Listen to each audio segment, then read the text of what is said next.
오늘 특별히 주의전에 나오신 모든 주의종들에게 우리 예수 그리스도의 은혜와 평강이 꼭 함께 하시기를 주님의 이름으로 축원합니다. 2005년 8월 31일의 일이었습니다. 이라크의 수도 바그다드에서 무슬림들이 종교 행사를 했는데요. 참배객들 속에서 갑자기 자살 특공대가 있다 이런 외침이 들려왔습니다. 이 소문은 이내 쓰나미처럼 번져갔고요. 집단 공황 상태에 빠지게 되었고요. 수천 명의 사람들이 다리를 건너 도망치듯 달려갔고, 또 어떤 사람들은 수심이 30m나 된다고 하는데 그 티그리스 강에 몸을 던지며 테러를 피하느냐 안간힘을 썼습니다. 이 아비규환의 혼란통에 965명이 죽었고요. 465명이 다쳤다라고 언론은 보도하고 있습니다. 그런데 자살 폭탄 테러는 없었지요. 자살 폭탄 테러가 일어나면 적게는 수십 명, 많게는 100여 명의 사상자를 내더라고요. 어떤 신문을 보니까 그런 자살 폭탄 테러 일지를 쭉 적어놨는데 대략 그렇게 사상자가 그렇게 나타나요. 그런데 그 자살 폭탄 테러 소문, 그 소문은 한 번에 1,400명 이상 되는 그런 사상자를 낸 것이죠. 그러니까 실제 폭탄 테러보다 폭탄 테러 소문이 더 많은 생명을 앗아간 것이죠. 오늘날 우리는 소문의 시대를 살아가고 있다 해도 과언이 아닐 것입니다. 말씀드린 이런 끔찍한 예가 아니더라도 우리 일상에서 참 많은 소문을 접하며 살아가고 있죠. 국어사전은 소문을 일컬어 사람들 입에 오르내려 들리는 말 이렇게 정의하고 있더라고요. 그런데 오늘날에는 이뿐이 아니라 그렇죠. 인터넷이나 SNS를 통해서 더 많은 양의 소문이 더 빨리 전파되고 있는 그런 상태이죠. 그런데 문제는 뭔가요? 많은 소문들이 있지만 믿을 만한 소문이 많지 않은 것 같다라는 거예요. 소위 가짜 뉴스가 판을 치고 있지 않습니까? 특히 정치권에서 정치와 관련된 소식 가운데에 확인되지 않는 사실들이 시도 때도 없이 유포되고 있고요. 저도 잘 아는 분이 자꾸 이렇게 정치적 성향의 그런 카톡을 계속 보내오셔가지고 곤란했던 적이 있어요. 좀 대꾸하기도 그렇고 좀 애매하더라고요. 여러분, 가짜 뉴스가 먹히는 이유는 사람들이 저마다 자기가 듣고 싶어하는 소식만 들으려고 해서 그래요. 여러분, 한기총의 그 전모 목사, 아니 목사라는 이름 붙이고 싶지 않습니다, 솔직히. 그 예배 시간에 온통 정치 편향적인 소리만 하잖아요. 아니면 본인이 정치적 입장을 가질 수는 있겠죠.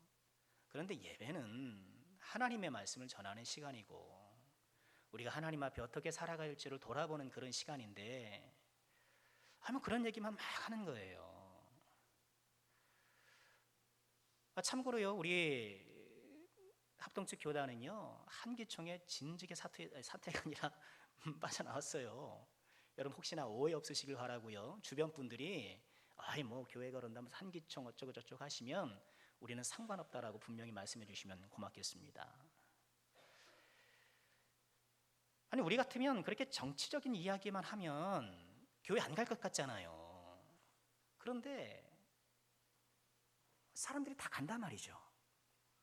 왜냐하면 그 예배당에 가면 내가 듣고 싶은 소리를 들으니까 속 시원한 거거든요. 이처럼 가짜 뉴스, 가짜 소문이 효과를 발휘하는 것은 사람들이 자기가 듣고 싶어하는 소리만 쫓아가기 때문에. 여러분, 우리는 저마다 소문에서 자유롭지 못합니다. 여러분, 소문은 가장 오래된 미디어예요. 그러니까 인류의 역사는 소문의 역사라 해도 과언이 아닐 것입니다. 그래서 우리는 때로는 소문의 피해자가 되기도 하고요. 또 그래서는 안 되는데 확인되지 않는 소문을 실현하려는 그런 소문의 가담자가 되기도 하는 것이죠. 여러분, 교회도 예외는 아니죠. 사람 있는 곳에 소문이 있다. 사람 있는 곳에 늘 말이 있고 소문이 있게 마련이에요. 그러니 교회 안에 소문이 있다는 것 자체에 너무 당황하지 마세요. 바람직하고 옳은 것은 아니지만 역시나 죄인들이 모인 곳이기 때문에 그런 일이 있을 수 있어요. 그러니까 있을 수 있다라고 생각하면 조금 너그러질 수 있잖아요. 우리가 주의해야 될 것은 무엇인가요? 좀 나쁜 소문이 나지 않도록, 덕이 되지 않는 소문이 퍼져나가지 않도록. 여러분, 우리는 죄인이라 안 좋은 소식에 더 귀가 솔깃하게 마련이고요. 다 그래요. 또 그런 소문일수록 더 큰 전파력을 갖기 마련이기 때문에 여러분, 우리는 이 덕이 안 되는 소문은 좀 질식시키고요, 사라지게 질식시키고 좋은 소문만은 전하는, 이 소문이라는 것이 우리 사람을 휘둘리게 하는 그런 힘이 있거든요. 좀 전에 예를 보세요. 그 소문에 사람들이 확 휘둘리잖아요. 그러니까 우리는 소문에 휘둘리는 사람이 아니라 소문을 좀 통제할 수 있는 그런 여유와 그런 너그러움이 우리에게 있어야 할 것입니다. 그것이 성숙한 성도의 한 부분이겠죠. 지난주일부터 우리가 데살로니가 전서를 함께 묵상하기 시작했는데요. 여러분, 데살로니가 교회 어떤 교회였나요? 바울 사도가 복음을 전해서 설립한 교회였지만 바울 사도가 생각하면 미안한 교회. 생각하면 미안한 교회. 왜 미안합니까? 아니, 선교 사역 3개월 만에 이 핍박을 피해서 야반도주하여서 데살로니가를 나왔기 때문에 그렇습니다. 좀 오랜 시간 차근차근 좀 말씀을 전해주고 또 생활에 적용해주고 이렇게 목양을 잘했으면 참 좋았겠는데, 아니면 고작 3개월 동안 뭐 나오는 것도 인사도 못하고 야음을 틈타서 이렇게 도망 나와 있으니까 여러분, 이 바울 사도를 비겁하다고 생각하시면 곤란해요. 여러분, 복음을 전하면서 있는 핍박을 우리는 피하면서 또 지혜롭게 그것을 피해가면서 복음을 전하는 것이 우선 필요한 것이지, 여러분, 그렇다고 해서 뭔가 순교자적 그런 영성이 없다라고 보는 것은 과도한 것이고요. 당연히 우리는 위험을 피해가면서 복음을 전하는 것이 마땅한 거예요. 그러나 우리는 동시에 우리는 순교적 마음을 갖는 것도 필요한 것이고요. 자, 어쨌든 이 데살로니가에서 복음을 전한 시간이 너무 짧았어요. 거기다가 이 데살로니가에 있는 유대인들이 너무너무 과격한 거예요. 그들을 회방하고 또 그들을 괴롭히게 되니까 바울 사도는 걱정하지 않을 수 없는 거죠. 좀 기껏 뿌린 이 복음의 씨앗이 열매도 맺지 못하고 사라지는 것은 아닐까. 그게 노심초사하면서 걱정이 많을 수밖에 없었는데, 그런데 반가운 소식이 들려왔죠. 그런 짧은 신앙 연수에도 불구하고 데살로니가 성도들이 훌륭하게 믿음 생활을 하고 있다는 거예요. 뭡니까? 믿음의 역사를 나타내고 사랑의 수고를 감내하고 소망의 인내를 실천하면서 이처럼 훌륭하게 믿음 생활을 잘하고 있다는 소식이에요.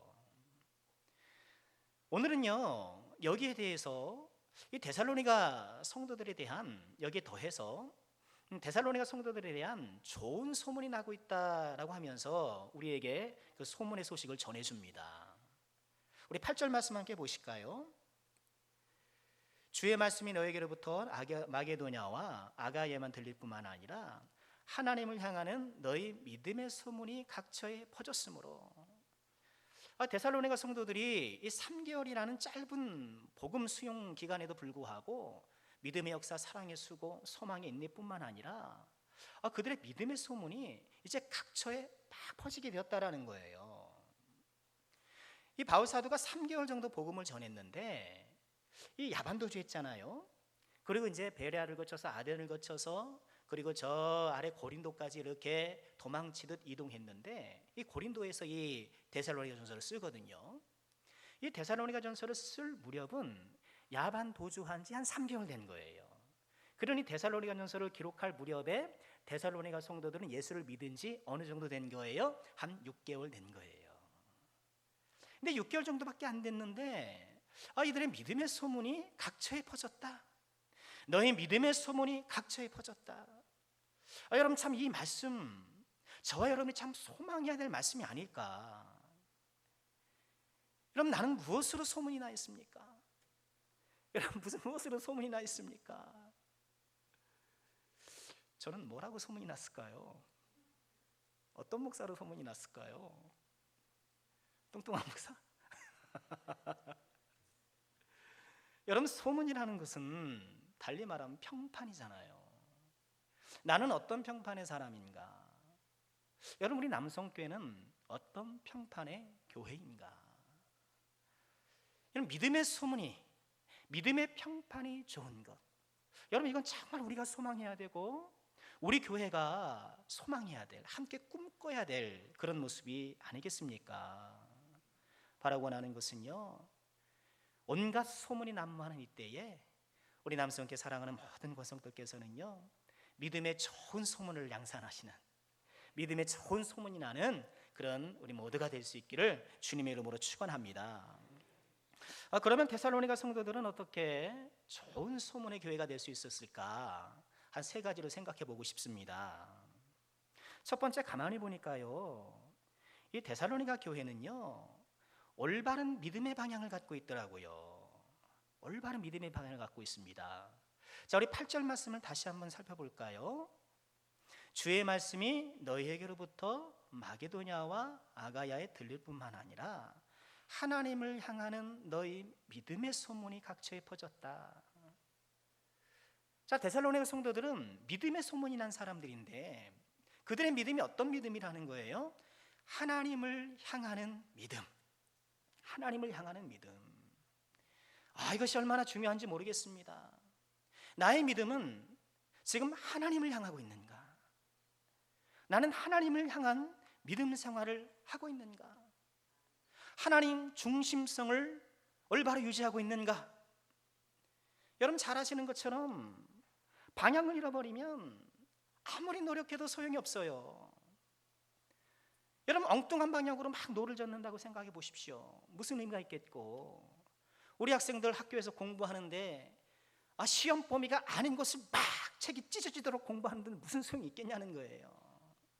내가 아무리 노력을 해도 방향이 맞지 않으면 소용이 없는 것입니다.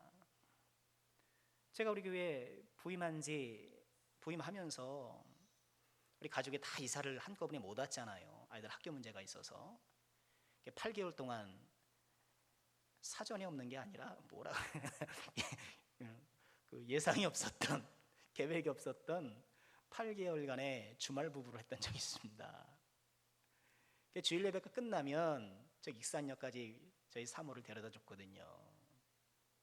근데 제가 몇 번 다니니까 이 내비게이션, 초행이잖아요. 내비게이션 켜고 다녔는데 몇 번 다니니까 길을 알 듯 하더라고요. 그래서 어느 날은 내비게이션 안 켜고 딱 접어들고 교만해서, 그래서 열심히 운전을 하고 갔죠. 익산으로 가려면 저기서 이렇게 차 피터널 해야 되잖아요. 어디죠? 하여튼 교차로 있잖아요. 그 교차로에서 피터널에서 딱 들어가야 되는데 수다 떨고 이렇게 저렇게 얘기하다 보니까 그냥 쭉 직진을 하는 거예요. 전국적으로 쫙 가고 있는 거예요. 근데 가다 보니까 이상한 거예요. 여기 어디야? 맞나? 보니까 기차 시간은 다 됐고. 여러분, 내가 아무리 열심히 운전을 하고 아무리 애를 쓰고 간다 한들 방향이 잘못되면 아무 소용이 없는 거예요. 여러분, 예수 믿는 것도 마찬가지예요. 우리가 예수 믿는 때 여러분 얼마나 고생들 많이 하십니까? 남들 다 놀러 가는 이 시간에, 그렇죠? 날씨는 또 얼마나 좋아. 이렇게 날씨 좋은 이 자유로운 시간에 어디 안 가고 여기 와 계시고, 그것만으로도 참 수고라면 수고일 텐데 틈틈이 봉사해야 되죠. 또 새벽 예배 한다고 괴롭히죠. 새벽 예배 한다고 그러지. 또 헌금해야지.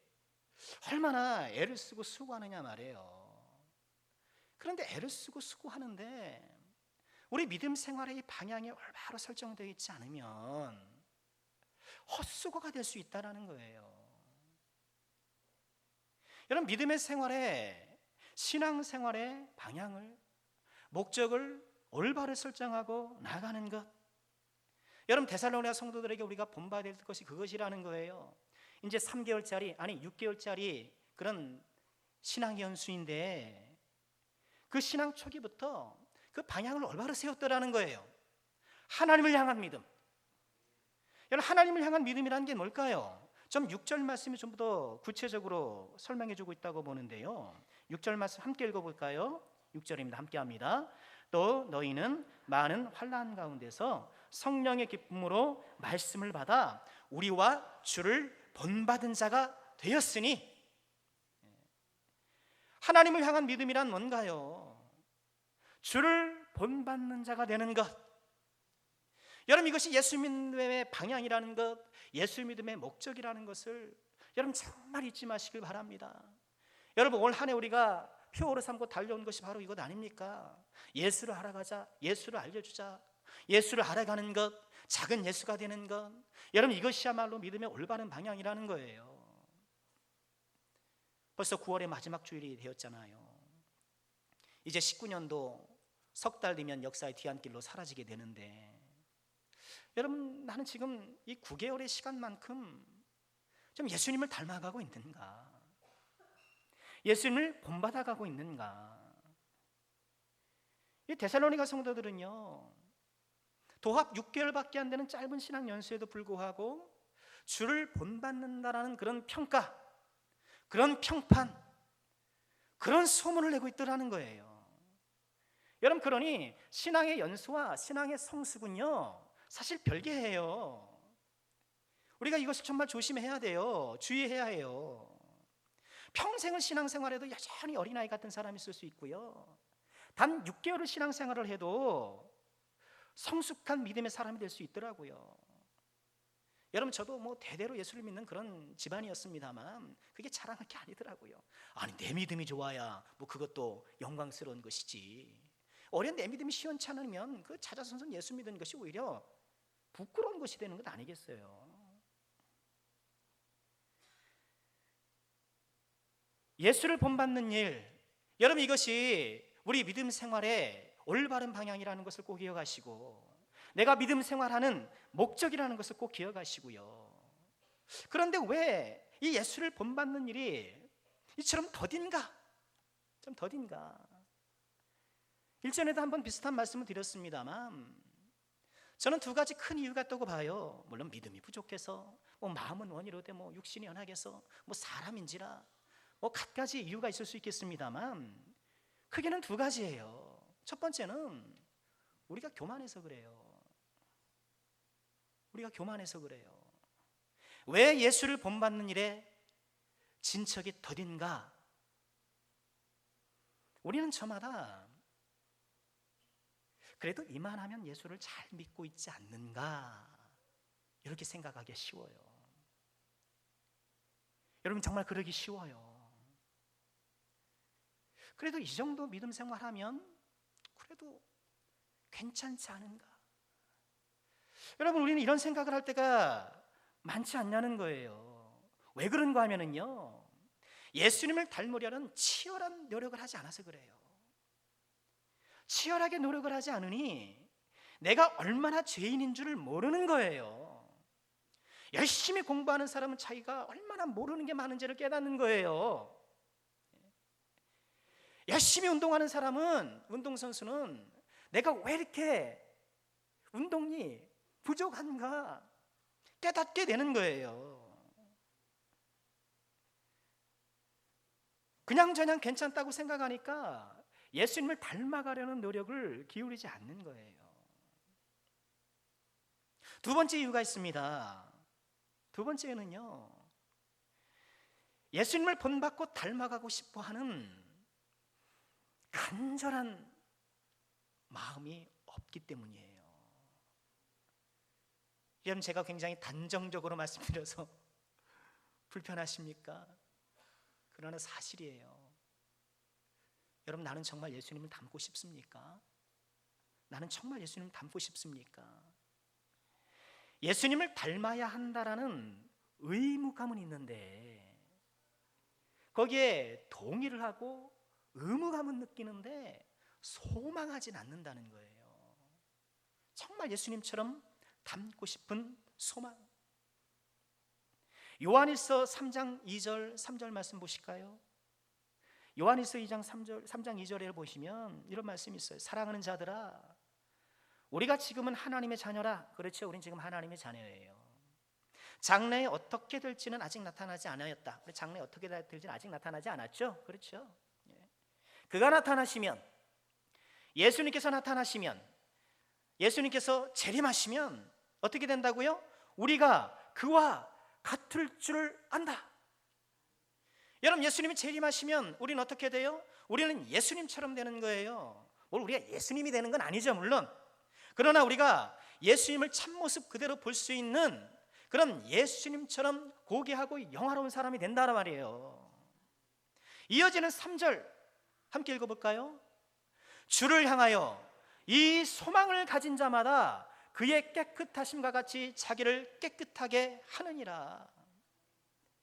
자신을 깨끗하게 하는 그 마음의 동기, 자신을 깨끗하게 하려는, 예수님을 닮아가려는 그런 마음의 소원이 어디에서 비롯된다라는 거예요? 이 소망을 갖는 것. 이 소망이 무슨 소망입니까? 내가 예수님처럼 될 수 있다라는 그런 소망, 내가 예수님처럼 된다라는 그 소망, 그것이 나에게 소망이 되어서, 나의 간절한 바람이 되어서, 그것이 나로 하여금 예수님을 닮아가는 이 믿음의 동력을 제공해 준다라는 거예요. 여러분, 우리가 소망해야 될 것이 바로 이거예요. 정말 예수님 닮고 싶은 것, 예수님 닮고 싶은 것. 우리 찬송하잖아요. 예수 닮기 원합니다. 그 다음 뭐예요? 진심으로 여러분, 이 찬양 부를 때마다 정말 예수님 닮고 싶습니다. 정말 저 예수님 닮고 싶어요. 뭐 그런 마음이 좀, 그런 소망이 우리 안에 좀 일어나야 되지 않을까요? 예수 닮음이 참 다만 의무가 되어서, 숙제가 되어서 하긴 해야 되는데 부담스러운 어떤 것이 되어서, 여러분, 우리 예수 닮는 이 주를 본받는 이 신앙의 방향과 우리 믿음의 본질이 의무가 아닌 소망이 되어서 우리를 살아 역사하도록 일으키는 그 능력이 될 수 있기를 주의 이름으로 축원합니다. 여러분, 오늘날 조국교회에 이런 소문이 많이 나야 되지 않겠습니까? 예수 닮아가는 소문, 이런 믿음의 소문. 여러분, 자꾸의 교회를 보면 엉뚱한 소문들만 많아요. 분열했다는 소문, 뭐 교회 지금 뭐 어쩐다는 소문, 뭐 세습했다는 소문, 그러고요. 좀 좋은 소문이라 봐야 건물 지었다는 소문, 사람 많이 모인다는 소문, 이런 소문만 팽배하지 믿음의 소문이 들리지 않는다라는 거예요. 여러분, 남성교회가 이 믿음의 소문을 보일 수 있는 그런 교회가 되기를 주의 이름으로 축원합니다. 아, 그 교회 사람들 예수 닮아. 아, 그 교회 사람들은 뭐가 달라도 달라. 우리가 참 그런 것을 소망하고 이런 믿음의 소문을 양산하는 그런 하나님의 사람들이 되어야 되지 않겠습니까? 데살로니가 성도들이 또 교회가 좋은 소문의 교회가 될 수 있었던 두 번째 이유를 살펴보니까요, 그들에게는 성령의 기쁨이 있더라고요. 우리 6절 말씀 한 번 더 보실까요? 또 너희는 많은 환난 가운데서 성령의 기쁨으로 말씀을 받았다. 성령의 기쁨이 있더라. 여러분, 소문나는 성도들 보니까, 소문나는 데살로니가 교회를 보니까 그분들 가운데 성령의 기쁨이 있더라는 거예요. 여러분, 예수를 믿을 때에 예수를 믿는 사람 가운데 나타나는 중요한 변화가 뭔가요? 그것 가운데 하나가 기쁨의 이유가 변하는 거예요. 예수를 믿으면 기쁨의 이유가 달라요. 그전에는 돈 버는 것이 즐겁고, 취미생활이 즐겁고, 술자리가 즐겁고, 그런 세상 것들이 즐거웠는데 예수 안에 들어오면서 주님의 품 안에 들어오면서 새로운 즐거움이 생기는 거예요. 뭐예요? 성령의 즐거움, 성령의 기쁨이 생기는 거예요. 여러분, 우리에게 정말 이 기쁨이 필요하지 않을까요? 이 내 가슴을 뛰게 하는 이 성령의 기쁨이 내 가슴을 쿵쾅쿵쾅 뛰게 할 때에 여러분, 그것이 우리를 힘있게 하는 그런 하나님의 능력이 되지 않겠습니까? 여러분, 우리에게 많은 기쁨이 필요해요. 수험생들에게는 진학의 기쁨이 있기를 주의 이름으로 축원합니다. 우리 취준생들에게는 취업의 기쁨이 있어야 되고요, 우리가 살아가면서 또 요소요소에 이런 자아성취의 기쁨도 물론 있어야 합니다. 그러나 우리가 놓칠 수 없는 기쁨, 뭐예요? 성령의 기쁨. 이 성령의 기쁨만 있으면 여러분, 다른 기쁨들은 조건적이잖아요. 다른 기쁨들은 있다가도 사라지는 것들이잖아요. 그러니 거기에 소망을 둘 때 우리는 실망할 때가 너무너무 많은 거예요. 그러나 이 성령의 기쁨만은 여러분, 우리 안에 가득하여서 세상이 빼앗을 수 없는 기쁨. 우리 예수님이 이 기쁨을 소개하면서 뭐라고 말씀하셨나요? 요한복음 16장 22절의 말씀 보니까 지금은 너희가 근심하나 내가 다시 너희를 보리니 너희 마음이 기쁠 것이요 너희 기쁨을 빼앗을 자가 없으리라. 여러분, 세상의 기쁨 다 빼앗겨요. 여러분, 집을 사면 1년 지나면 다 그 기쁨 빼앗기잖아요. 차를 사면 몇 개월 지나면 다 뺏기잖아요. 여러분, 결혼의 기쁨 지금도 누리고 계십니까? 세상의 기쁨은 다 사라지는 거예요. 빼앗기는 거예요. 그러나 성령의 기쁨은 빼앗기지 않는 것. 우리가 정말 이 기쁨을 소망하고 여러분, 이 기쁨이 우리 안에 넘치기를 정말 간절히 원해야 되지 않겠습니까? 데살로니가 성도들 6개월짜리 믿음, 6개월짜리 믿음. 그런데 성령의 기쁨이 그 안에 가득한 거예요. 성령의 기쁨이 가득하니 여러분, 어떤 일이 벌어집니까? 6절 말씀 다시 보면 이 성령의 기쁨으로 말씀을 받더라는 거예요. 여러분, 성령의 기쁨이 우리에게 주시는 은혜 가운데 하나가 말씀이 받아들여지는 거예요.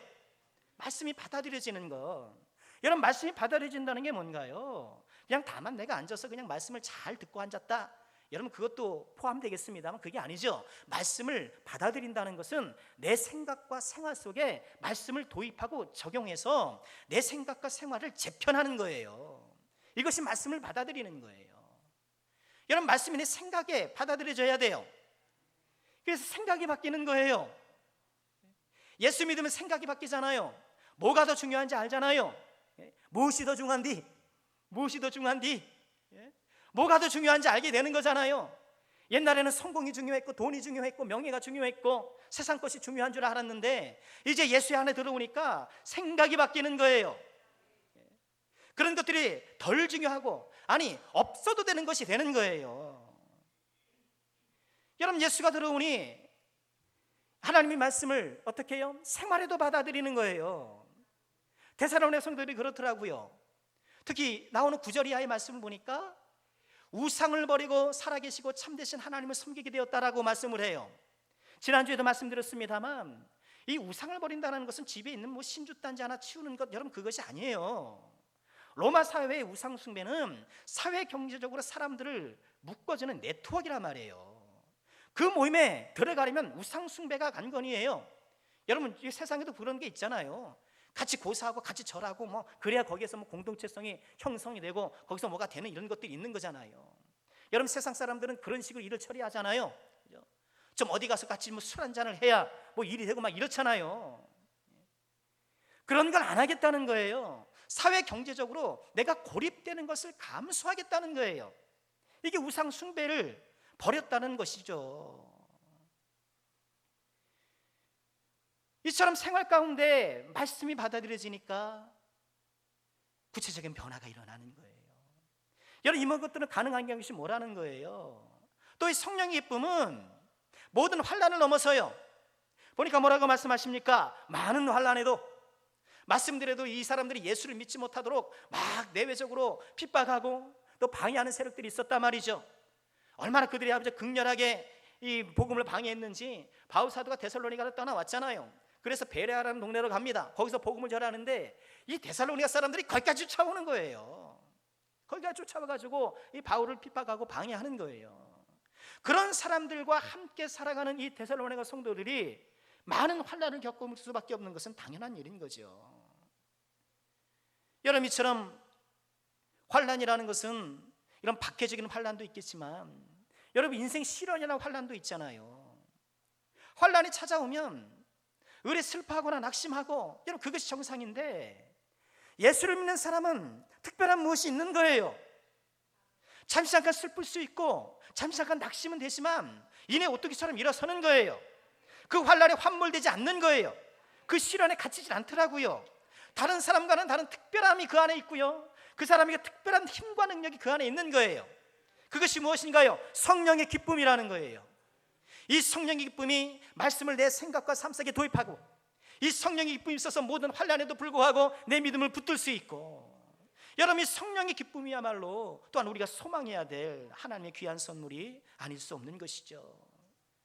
여러분 소문나는 성도 어떤 성도입니까? 이런 성령의 기쁨이 가슴에 뜨끈뜨끈하게 살아있는 사람, 여러분 우리가 그런 주의 종들이 되기를 주의 이름으로 축원합니다. 그래서 우리는 늘 기도해야 돼요. 하나님 저에게 성령의 기쁨을 주세요. 성령의 기쁨을 주세요. 세상이 빼앗을 수 없는 그 성령의 기쁨을 나에게 꼭 주세요. 그래서 말씀을 받아들이고 또 환난 가운데도 이겨내는 그런 믿음이 되게 해주세요.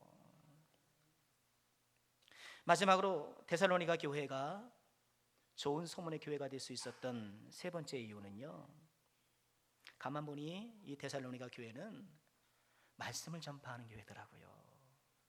놀라워요. 8절 말씀 한번 보실까요? 서두에 이렇게 말씀을 하죠. 주의 말씀이 너에게로부터 마게도냐와 아가에 들려진다. 좀 기가 막히지 않습니까? 예수 믿은 지 얼마나 됐어요? 6개월. 예수 믿은 지 6개월 된 교회가, 6개월짜리 교회가 복음을 전하더라고요. 6개월짜리도 이렇게 복음을 전하는데 110년짜리는 어떻게 해야 돼요? 110년짜리 어떻게 해야 돼요? 우리 교회도 지난주에 등록하시는 분이니까 그 전도하신 분이 예수를 믿은 지 한 6개월쯤 되시는 분이세요.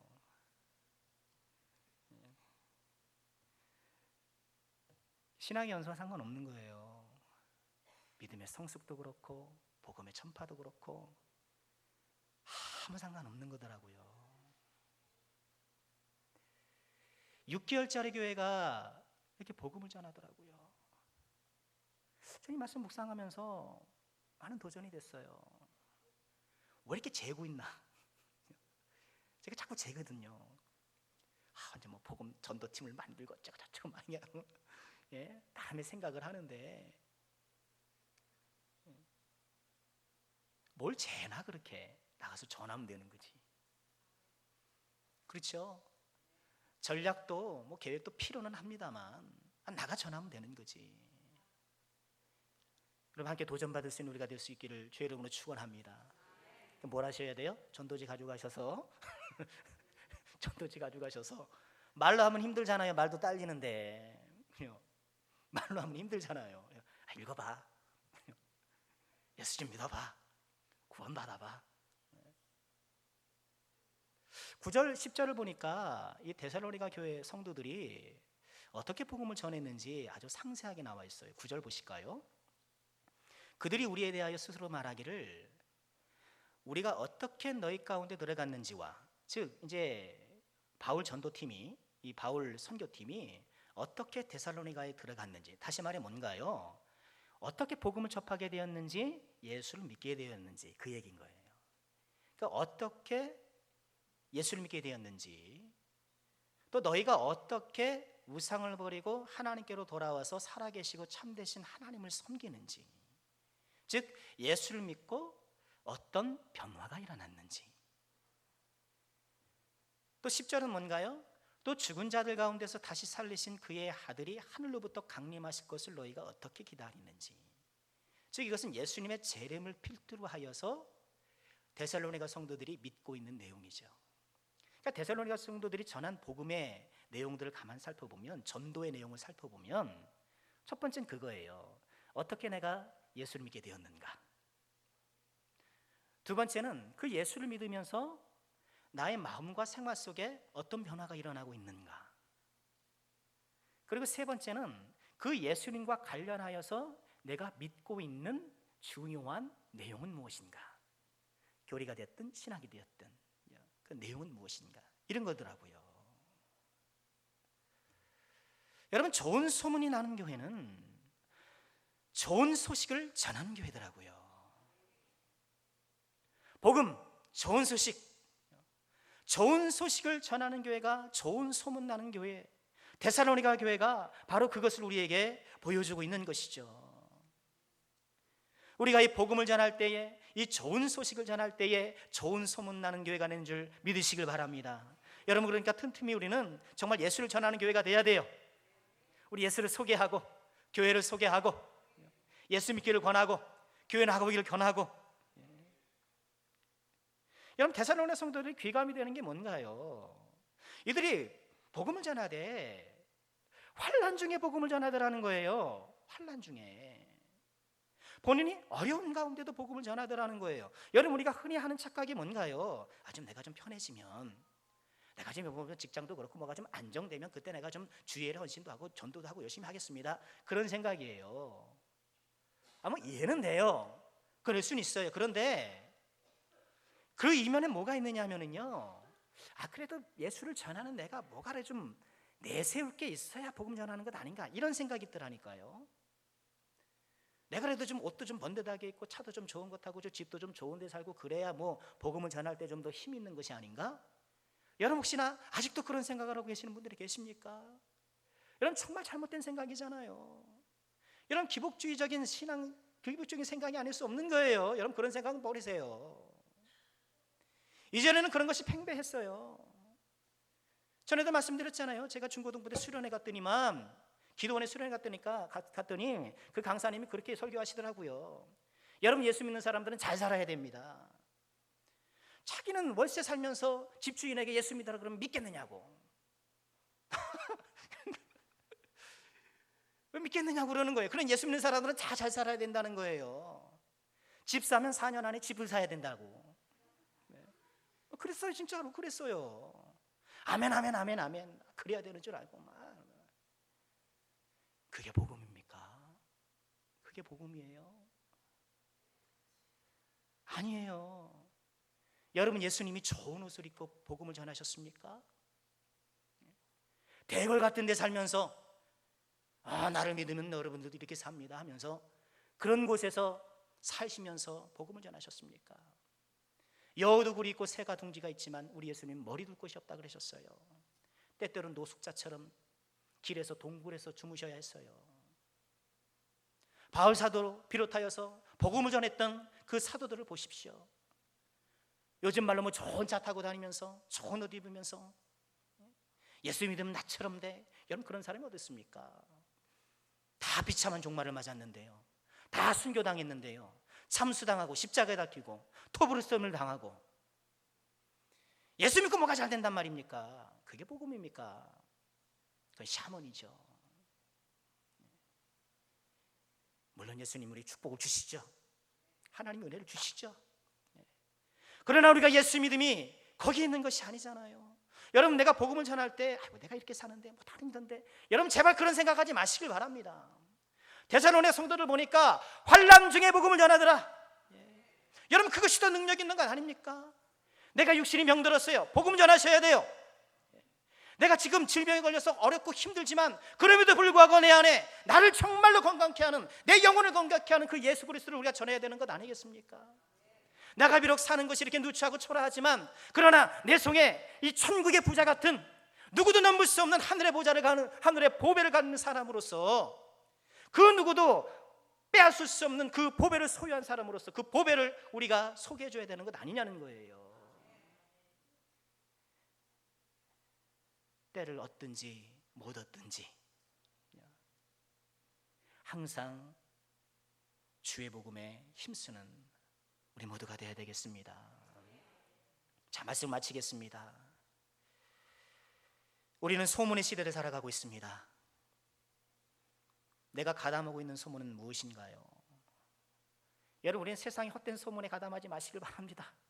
여러분, 그런 세상 소문에 여러분 휘둘리지도 마시고요, 그걸 우리가 잘 통제해야 돼요. 여러분, 우리는 이런 세상의 헛된 소문이 아니라 믿음의 소문을 양산하는, 믿음의 소문을 내는, 퍼뜨리는 그런 사람이 되지 않겠습니까? 우리 믿음 생활의 방향을 올바로 설정할 수 있기를 주의 이름으로 축원합니다.